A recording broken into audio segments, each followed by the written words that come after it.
Okay, what's up? What's going on, guys? It's Todd back again with another video, and we have another 50 card order to open.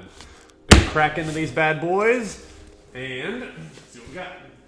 Before we do, let's ask our wonderful magical 8-ball if we're gonna have a good little order today. Are the PSA gods blessing us, or are they cursing us, or screwing us? Like one of the last videos that we did. And yes, PSA did screw us the last video. Don't dispute that. I felt it. I felt the pain. Let's see. All right, it's going to be a good order. I think it says try again. It's going to be a good order. What does it say? What does it say? My reply is no. Dude, this ball sucks. Whatever.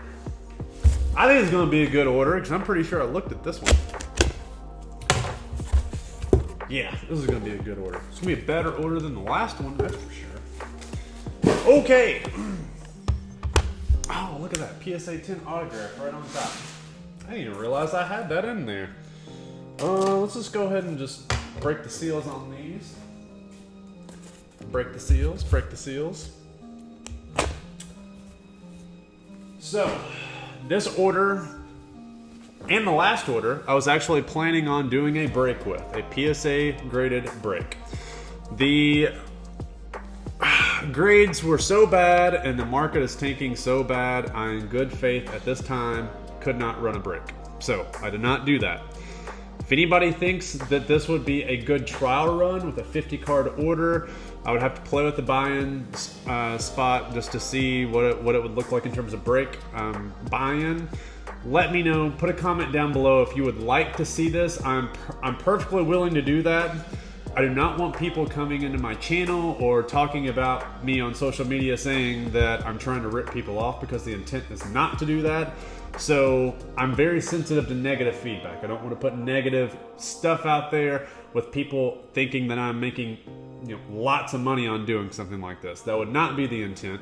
I would make money, and I would only do it if I could make money, but it's not to completely rip people off, especially in a declining market. So me, in good faith, I just couldn't do that. That's why you're going to see cards like this in here. I specifically bought cards to put in like this that are different. I'm not grading these cards with the expectation that they're going to grade out very, very nice, but I did buy some cards like this because the entire point of this was this to be like a Hall of Famer slash Yankee slash Aaron Judge break, where people could buy into that essentially.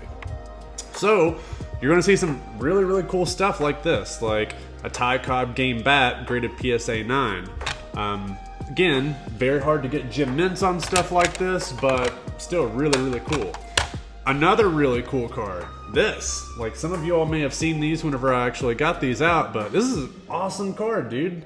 A PSA 9 game worn relic from 2006 Target exclusive. It's a Mickey Mantle 52 relic PSA 9, dude. Look how, this is a cool card. This is a very cool card. So that's why you're going to see a lot of stuff like that. This one came back at PSA 9s, Allen and Ginter. Come on, dude. What we got stuff messing up on my case? PSA. It's a Mickey Mantle jersey. Respect the case. Come on. Get with the program. Get with the program. All right, Joe DiMaggio game bat 3 of 3. Ooh, we got PSA 6. PSA 6. It's not good. It's because of that corner back there. All right, so we're getting a lot of the bad grades out of the way, but it's on memorabilia cards. So, not that bad. It's what I do. It's what I do. I'll trick them a little bit. I'll be like, hey, this is what cards look like. This is what a damage card looks like. And then I'll hit them with the juice. I'll hit them with the good stuff. Like, boom! Look at that. Right there. X-Fractor. Aaron Judge. Boom! That's how you do it. That's how you trick the grader. That's how you trick the grader. Second year X-Fractor Aaron Judge. The normal version of this card has a rookie cup. X-Fractor does not have a rookie cup. It probably is going to hurt the sales a little bit. Oh well.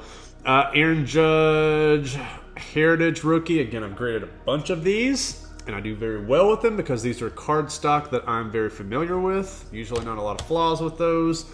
Back to back on that. PSA 10s. Topps Tech. Topps Tech a little bit different. The surface on these is usually going to be what gets it, but sorry, PSA 9, no biggie. Look at this cool Throwback Thursday. I never bought a lot of these in 2017. I wasn't a big Throwback Thursday guy, but I kind of like them now. Very cool vintage stock. It's throwback, baby. Like it. It's a good little order right here. This is a nice little order, and I think the gem rate's around 70%. I think it's 35 out of 50. So, right in line with historical average. Again, I know there's some cards in there that won't gem. I know there's some cards in there that should gem. So, again, tale of two completely different graders. Completely different graders. Also, different types of cards I'm submitting. Alright, so here we got some old stuff. Old stuff in here. 3 of a kind. I love this. This is such a cool card. Nomar, A-Rod, and Derek Jeter. And yes, it has surface dimples. Do you all see that surface dimple? Who says that you cannot get PSA 10 grades with surface dimples? Well, they're full of it. So anytime you see a surface dimple in a 9, it's not because of the dimple. I'm just sorry. I don't think that they knock 9s, or they shouldn't knock 9s. There is variability in graders whether or not they think a dimple is going to 9 a card or not. Unfortunately, that's just grading companies not having good standards. It's not my fault. You know, I'm going to send them a dimple card, and you know, I expect it to be graded okay. All right, I don't remember that corner right there being that horrible, but if that corner is really that horrible, then this card should not be graded a PSA 8. That is my opinion. I think that's a very strong opinion. This card should probably be graded like a PSA 6 or 7. So that's what you would call a fortuitous grade. But A-Rod, Griffey, kind of cool, dual bat, upper deck, early upper deck, like that. Aaron Judge, true Topps Chrome rookie, catching. Card's going to do very well. Again, just signed $360 million 9-year deal with the Yankees. Everybody thought he was leaving, and he pulled a fast one. He bet on himself, hit 62 bombs, and 62 bombs isn't enough to save the Aaron Judge market because these cards are still lower than where they were. Granted, we're in the lull season of the offseason. There's always going to be the natural baseball downturn. 2 to 3 months. Baseball, up. This is a great time to buy baseball. I wouldn't say great time to buy this stuff. I don't buy graded cards. Don't do it. I don't recommend you do it. I recommend you do it if you want to buy from me.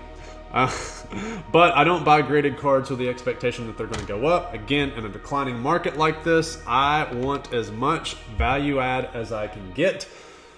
And I think it's going to happen with graded cards.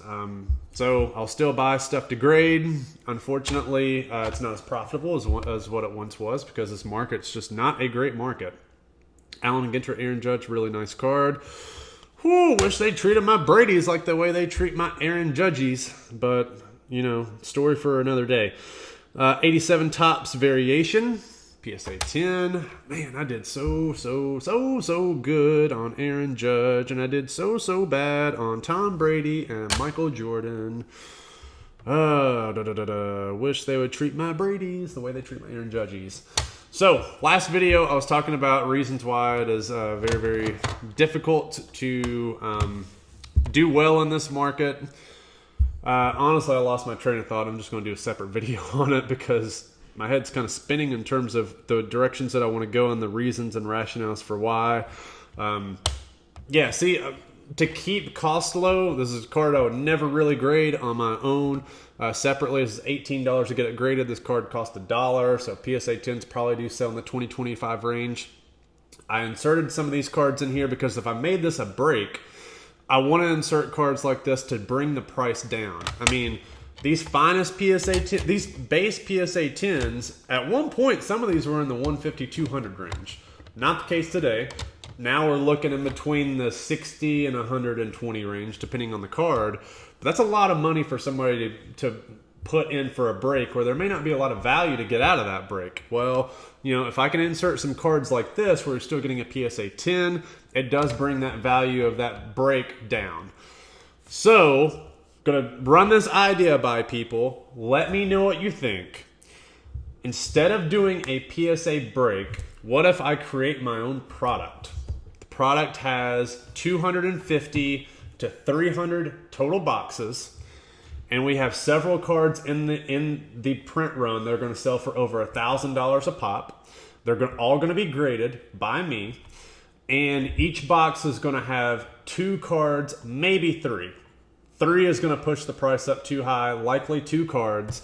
and I keep the price for the box in between the 200 and 275 range. You have to play with it a little bit depending on what you insert in there. So instead of it being a PSA break, I basically break all the stuff. I create my own packaging, I create my own product, and I have it be limited print run. And every single card that is in the product, I list out. So if there are 300 boxes out there and there's 2 cards per box, you will see exactly what 600 cards are inserted into the product. That way people will know what's going on. This is a rookie year variation. There's All Rise on here too, I think. Let me know what you all think down below. If that would be something that you would like. More than likely what would happen is the first card that you get is going to be a base card / rookie card / parallel of some sort. The other card is going to be an autograph card, memorabilia card, or some parallel. So there would have to be a formula there. And then for every 10 boxes or one box per case, there's an autograph patch relic that's graded, all cards graded. So there's different things that I could do with something like that, where if there are 25 cases, 25 cases of 10 boxes, print run of 250 boxes per run, each case would have a case hit or something like that, where I would list out what the case hits are. There's a lot of really cool stuff that you could do with something like that. And again, that's why you're seeing cards like that inserted into this order, because it's kind of what I wanted to do with this PSA break, is host these. That's what it is, All Rise. So I like that one. It's really cool. So that's an idea. And again, the box prices would have to be, it would have to be no less than 200. I mean, probably no less than 225, somewhere in between 225 and 275. But there's the possibility of hitting, three Ohtani autographs would be inserted into the product. Probably 4 or 5 Mike Trout autographs would be inserted. Ichiro autographs. Probably some Ken Griffey Jr. autographs. There would be really, really cool stuff inserted. But there's also the possibility where you would get something like this. The EV of the break would likely be between 75 and 80%, meaning the expected value, if you resold everything in the print run, it would come out to be about 75% of the total cost of all boxes put together. Which, if you calculate the EV of a Topps product right now, not good. So 75% would be probably industry leading. And there would still be that chase hit of hitting, an autograph logo patch of, Aaron Judge, which is actually at PSA or Beckett right now. You would have a chance of hitting an on-card autograph Ohtani or something crazy. Autograph patches of Ronald Acuna Jr. or Juan Soto, etc. So there would be some really, really cool hits to chase after. It's never good when one of these things comes back to PSA 9. You submit a junk card and it comes back really, really bad. And it's never good whenever you see one come back at PSA 8. It's not good either. So let me know what you all think down below. If that would be something that would be a worthwhile proposition. If it is, I can get that thing done probably by March. Get all the cards ordered, everything submitted. I have a lot of cards out for grading right now that would likely fit that criteria, where I could personally box it out and get it sold. I think that would be kind of fun if there's a lot of people that would be interested in that. I know a lot of people are doing repacks. Since I've gone down that rabbit hole of doing repack products, I do not want to do a repack product. Repack product sounds junk. I would just want to do a carbon copy of Leafs best of baseball. Hey, they're a junk manufacturer. Why don't I just try to one-up them on their own game? I could probably do a lot better job of it, and also make more value for people who follow channels or like those types of products. So I could one-up Brian Gray pretty easy whenever it comes to breaking and making some type of product like that. Oh yeah, I forgot I got 1 million of these. So I told you guys I like grading these cards. These are usually very easy grades. All you have to do is worry about centering. Surface on these for the most part is pretty good, unless they're not taken care of after the fact. This is a year that Bowman / Topps did very well in terms of taking care of the surface. Unfortunately, can't say that's the case these days, because them printers are running hot, and I don't know what else going there. They're just running. They're not doing good when it comes to taking care of cards. They're going too fast. Rookies and Stars Archives. Rookie Star. That's a good card. This card was $150, $200 during the summer. Not so much anymore. Look at this. Look at old Fat Albert right here saying bye-bye. I hit a dinger. Oh, he's with the Angels. Nobody's really going to like that card. They want him with the Cardinals jersey. This is a third-year Aaron Judge Bowman Chrome. Very nice. Very nice. Got us some Bazooka Aaron Judge. I like me some Bazooka A Judge. Those are good. Got another Bazooka A Judge. So something like this would be included in a break. Like this would be a hit card. That's actually not one of the better hits, but definitely, I would say one of the top 30 or 40 hits would be something like this. Aaron Judge, Lone Star Signatures, autograph number /5. So 1 of 5. Red refractor. So pretty cool. Unfortunately, this card has surface scratches. Of course. Barack Obama. We got a Barack Obama mini card. Look at him give his speech. Man, a lot of stuff to say about Obama. Y'all don't want to hear me talk about that. Let's not go down that rabbit hole. You guys can collect his cards, though, from me. Topps Chrome Batting X-Fractor Aaron Judge. That is a third year. Then we've got a Dream Team Dreamcast Derek Jeter. Just see my computer over there. That's a PSA 8. So that one's probably not going to do anything. Then we got another PSA 10 of our Bowman Chrome. So these cards, again, are over $100 a pop. Whenever I started buying these cards, PSA 10s were $250, $300. I, of course, predicted the market crash because I said that even though things crater, still going to do well on them. Well, things have cratered by roughly 60, 70, 80% since the offseason. Just crazy. Still make money on them even though I got PSA 10s. Different from my last order. 70% gem rate, I think, compared to 30% gem rate. 30% gem rate on this stuff at $18 a card, you can't make money on. You need to have a good grader. You need to know what you're doing. You need to hit the lottery of not having a bad PSA grader. If you get a bad PSA grader, your total experience has changed. You're done. You're toast. It's over. Forget about it. You're not making money. It's not going to happen. It's not going to happen. But if you get a good grader and you get historically average grades that you typically get, you can still make money and you can still do okay. I just hate the fact that you have to roll the dice right now and hope that you get a good grader. That's the part that sucks with PSA. I've never had to worry about that up until around 2020. March, April, May of 2020, things change. Things change for the worst. Now to roll the dice, it's the luck of the draw, it's Russian roulette, it's PSA roulette, and you don't really know what you're going to get. If you grade with other companies, Beckett, SGC to some extent, but Beckett for sure, you are going to know what you're going to get. Bad thing is ROI is not there. Hobby needs other grading companies to have high ROI. I can't make that happen.